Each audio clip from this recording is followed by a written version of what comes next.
የምትወደውን ወዳጅህን በልኩ ውደድ። በተቃራኒም አንድን ሰው ስትጠላ በልኩ ወደድ።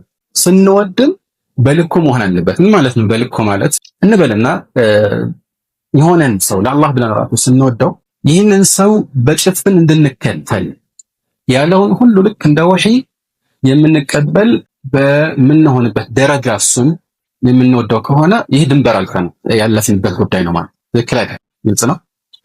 የሆነን ሰው ሐታ ለአላህ ብለን ጠልተነው ራሱ እንኳን በግል ጉዳይ አይደለም ለአላህ ብለን ጠልተነው ራሱ ጥላቻችን ሐቅ ሲናገር ራሱ ሐቁን እንደ ባጥል የምንቆጥርበት ወይም እሱን እንደ ጠበኛ የምንቆጥረው ለአላህ ብለን ብቻ ሳይሆን ከዛ በኋላ ይሄ ሁሉ አልፎ ምናልባት ሲመለስ ጥፋቱን ሲያስተካክል ራሱ እንዳንቀበለው በሚያደርግ መልኩ የግል ጠበኛ አድርገን በዱንያም በአኺራም ከዚህ ሰው ጋር ለመታረቅ ማንፈልግ ከሆነ አሁንም ይሄ ድንበር ያለፈ ትክክለኛ አካሄድ አይደለም ማለት ነው። ለذلك ከመልእክተኛው የተወራ አንድ ዘገባ አለ። ትክክለኛው ግን ይሄ የዓሊ ብን አቢ ጣሊብ ንግግር ነው ወይም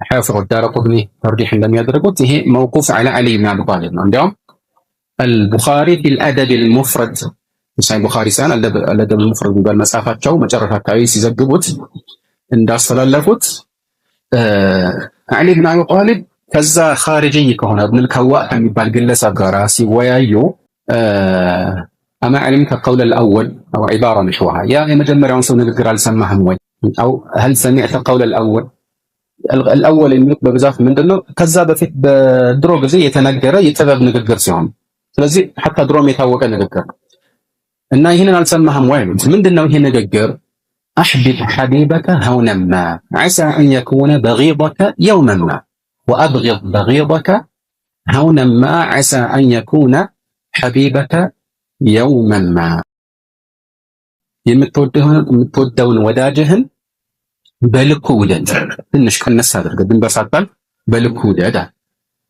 ምክንያቱም ወደፊት በሆነ ቀን ያንተ ጠላት ሊሆን ይችላል እና አይመችም። በአንድ ጊዜ ከዚህኛው አቋም ወደዚህኛው አቋም 180 ዲግሪ መቀልበስ አንዳንድ ሰዎች ሊያሳፍራቸው ይችላል። ግን የሚሄድ ራሱ አይደለም። በተቃራኒም አንድን ሰው ስትጠላ በልኩ አድርገዋል። ለምን የሆነ ጊዜ ወዳጅህ ሊሆን ይችላልና ግልጽ ነው።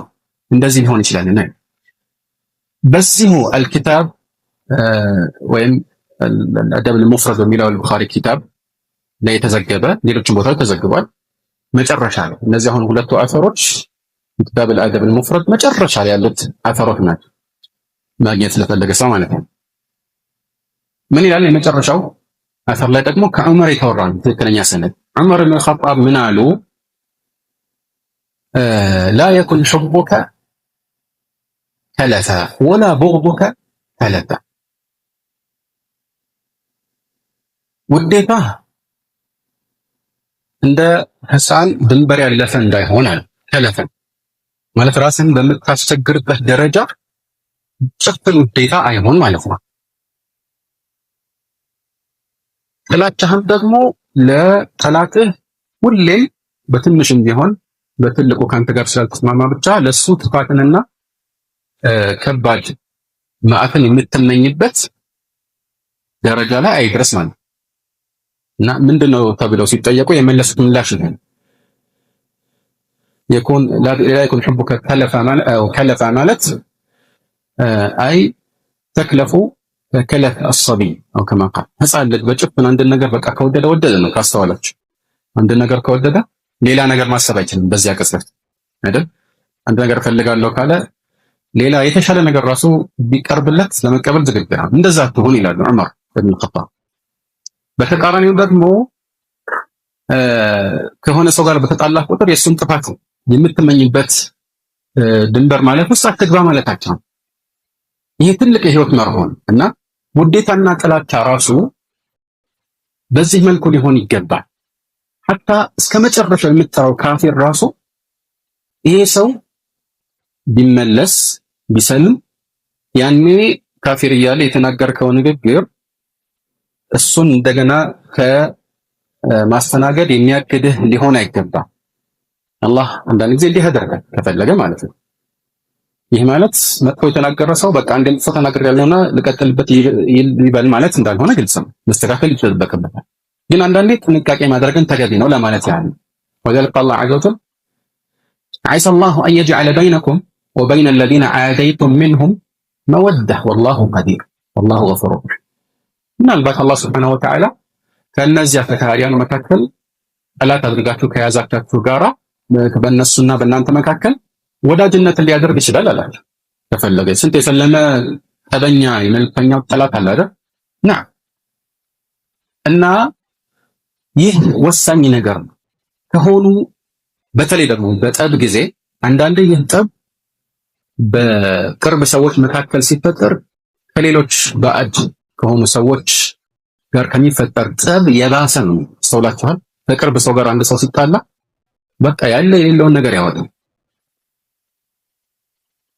ይህ ሞኝነት ነው። ለምን ከሆነ ጊዜ በኋላ ልትታረቅ ትችላለህ፣ ግን ያኔ የተናገርከው የሚጎዳው ስሜት በፍጹም ሊታከም የማይችልበት ደረጃ ላይ ደርሶ ሊሆን ይችላል። ጥንቃቄ ያስፈልጋል። ወይዛልክ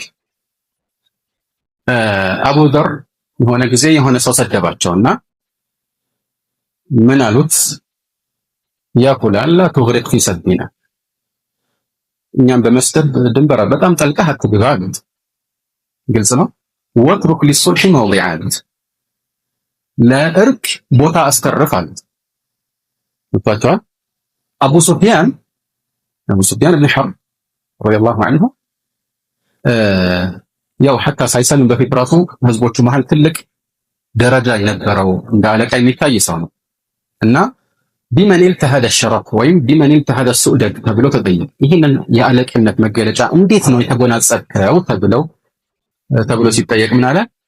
ማ ኻሰምቱ ረጁለን ኢላ ተረክቱ በይኒ ወበይነሁ መውዲዐን ሊሱልሒ፣ ከማንም ሰው ጋር በሆነ መልኩ ቢጨቃጨቅ ወይ ቢጣላ በእኔና በሱ መካከል የእርቅ ቦታ ሳላስተርፍ አልተውም።